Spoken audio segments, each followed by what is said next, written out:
नमस्कार बंधुरा बेंगली मम्स किचेने आपनादेर सबाइके स्वागत। केमन आছেন बंधुरा? आशा करी भालो आছেন, सुस्थ आছেন। आमी सोमा सरकार आबारो चले एसेছি একটা নতুন ভিডিও নিয়ে, যেটা আজকে বানাতে চলেছি চিংড়ি মাছের চাইনিজ পকোড়া। তো চিংড়ি মাছের চাইনিজ পকোড়াটা খুব টেস্টি একটা রেসিপি। তাহলে চলুন কিভাবে বানানো যায় দেখা যাক।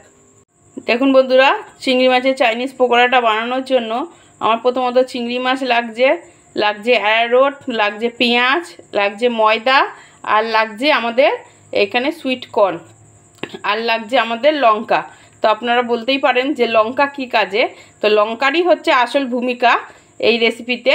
তাহলে চলুন দেখে নেওয়া যাক লঙ্কার কি ভূমিকা আছে। দেখুন এইটাকে আমি প্রথমত গুলে নেব। দেখুন আমি অ্যারারুট নিয়েছি, অ্যারারুটটা আমি চামচ মেপে নেব। 1 চামচ, 2 চামচ, 3 চামচ আর 4 চামচ। অ্যারারুটের পরিমাণ বেশি যাবে আর ময়দার পরিমাণ আমাদের একদম কম লাগবে। 1 এই 2। আমি কিন্তু ময়দার পরিমাণ বেশি নেব না, কারণ আমার এই চাইনিজ পকোড়াটা বানানোর জন্য আমার অ্যারারুটই বেশি লাগবে আর ময়দাটা কম লাগবে। আর লাগবে স্বাদ মতন গুলতে এই যে নুন। এবার এটাকে ভালো করে গুলে নিই। একদম পাতলা করে গুলবেন না, একটু মোটা থাকবে। বেসন কিন্তু ব্যবহার করা যাবে না, আমি আগেই বলেছি। অ্যারারুট আর ময়দা 4 চামচ, অ্যারারুট দিলে 2 চামচ ময়দা দেবেন। একটা থকথকে ব্যাটার করে নিই। দেখুন আমাদের ব্যাটারটা রেডি হয়ে গেছে। এই দেখুন এমনি ঘন থাকবে। এবার আমি চিংড়ি মাছগুলোকে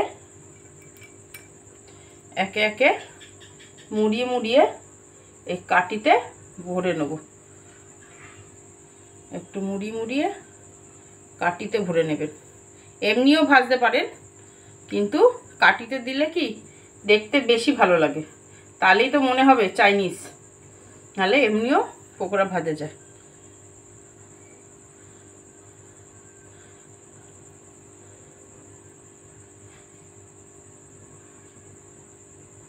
দেখো এমনি করে আমি বসিয়ে দিলাম।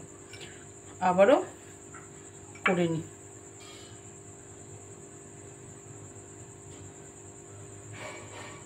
আমি এক এক করে সব এমনি করে ফেলি। দেখুন আমার এটা পুরো গাঁথা হয়ে গেছে। এবার আমি এটাকে সাইডে রেখে দেবো।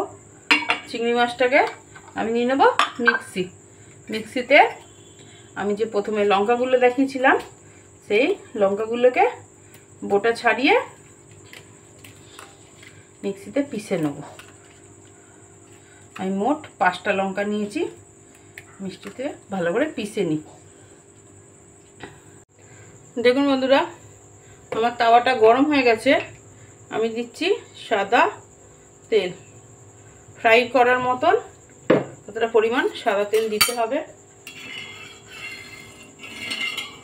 তেলটা আমি একটু গরম করে নিই।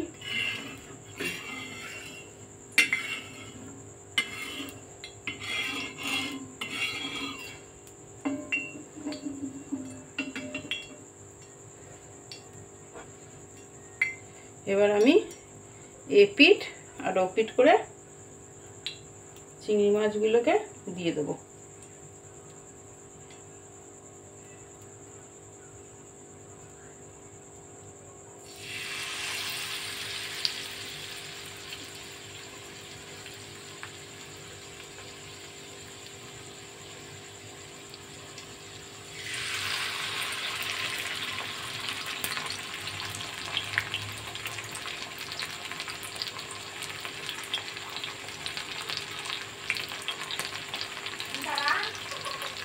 এমনি করে আমরা দিয়ে দেবো আস্তে আস্তে। এটা আবার পরে দেবো।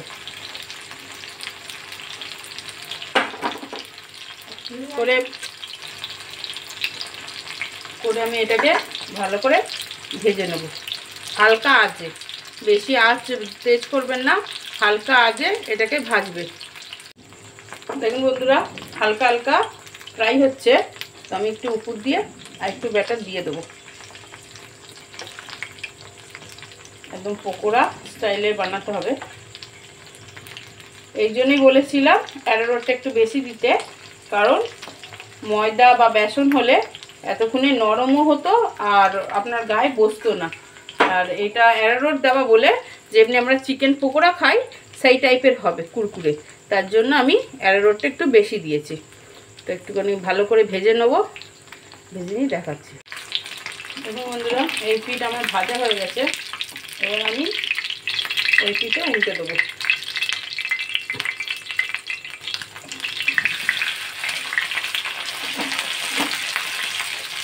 উল্টে দেবো আর এমনি করে কেটে দিলে এটা খুলে যাবে।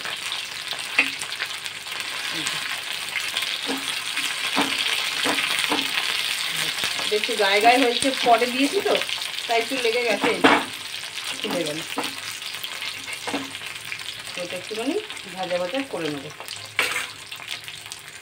পকোড়াটা আমার ভাজা ভাজা হয়ে গেছে, এবার আমি তুলে নিচ্ছি।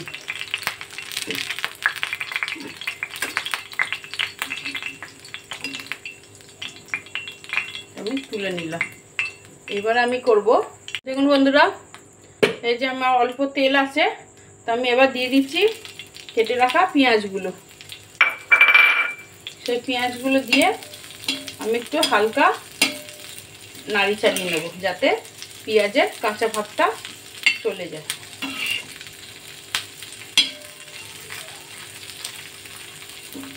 একদম হালকা তেলে, বেশি তেল দেবো না, হালকা তেলে আমরা ভালো করে নাড়িয়ে নেব। দেখুন বন্ধুরা এই যে পেঁয়াজটা আমার ভাজা ভাজা হয়ে গেছে। আমি কিন্তু নুন দিইনি, নুন দিলে কিন্তু পেঁয়াজ জল ছেড়ে দিত আর গলে যেত, তা আমি একটুখানি পেঁয়াজটা ভেজে নিয়েছি। এটা নামিয়ে নেব সাইডে।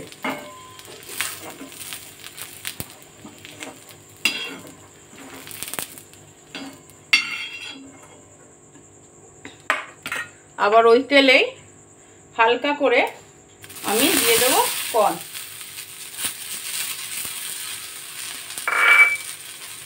কর্নের উপরে দেখুন একটুখানি আমি নুন দিলাম। আমি কিন্তু এতে যা তেল আছে সেটাই রয়েছে, আমি কিন্তু এক ফোঁটাও তেল ব্যবহার করব না।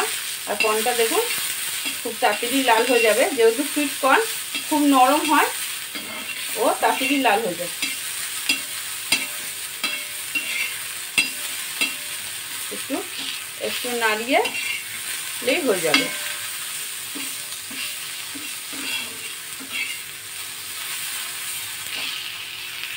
বন্ধুরা কর্নগুলো এই যে এমনি ভাজা হয়ে যাবে, আমি তুলে নেবো। এটা কিন্তু একদমই তেল দিইনি, দেখুন আমার তাওয়াটা কিন্তু একদম শুকনো। এবার আমি এই তাওয়ায় দিয়ে দেবো একটু সাদা তেল। এটা আমি যেটা লঙ্কা পিষলাম, দেখুন আমি লঙ্কাটা পিষে নিয়েছি। আমি কিন্তু একদম মিহিন পেস্ট করিনি, একটু ওই গোটা গোটা আছে, যেটাকে হিন্দিতে দারদারা বলে।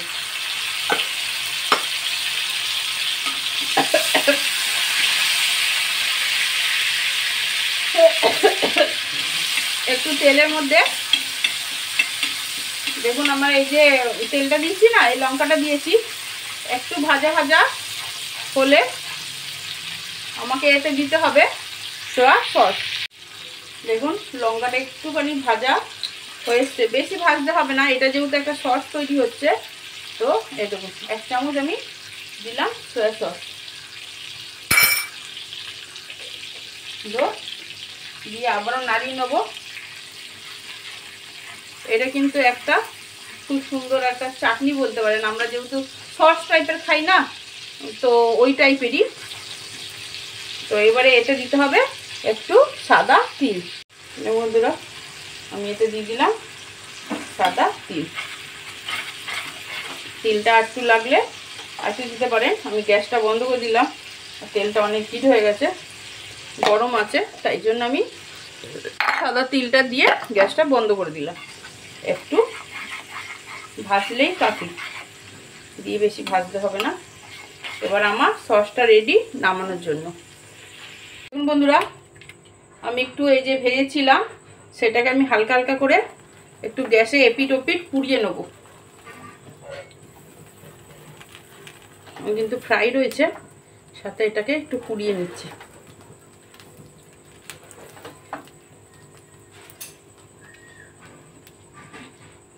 সব কটাকে একটু পুড়িয়ে নেব।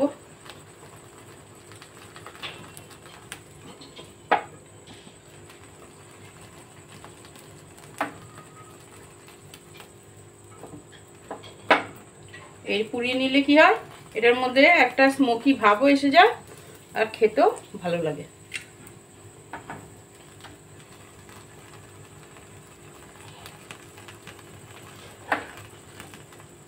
আমি কিন্তু বেশি পোড়াচ্ছি না, দেখুন হালকা একটু কালো কালো আসছে, তখনই কিন্তু আমি গ্যাসটা জোরে দিচ্ছি, আস্তে দিচ্ছি, এই হিসাবে পোড়াবে। এটা যখন গরম গরম সার্ভ করবেন তখনই করবেন। আমি গ্যাসটা বন্ধ করে দিলাম, তুলে নিলাম। দেখুন বন্ধুরা, আমার এই চিংড়ি মাছের চাইনিজ পকোড়াটা একেবারেই রেডি। কেমন হয়েছে বন্ধুরা অবশ্যই জানাবেন। আপনারা আমাকে অনেক ভালোবাসা দিচ্ছেন, অনেক লাইক কমেন্ট শেয়ার সাবস্ক্রাইব করছেন, ধন্যবাদ আপনাদের তার জন্য। এই রেসিপিটা কেমন হয়েছে অবশ্যই আপনারা কমেন্ট করে জানাবেন। ভালো লাগলে একটা লাইক করে দেবেন। ধন্যবাদ।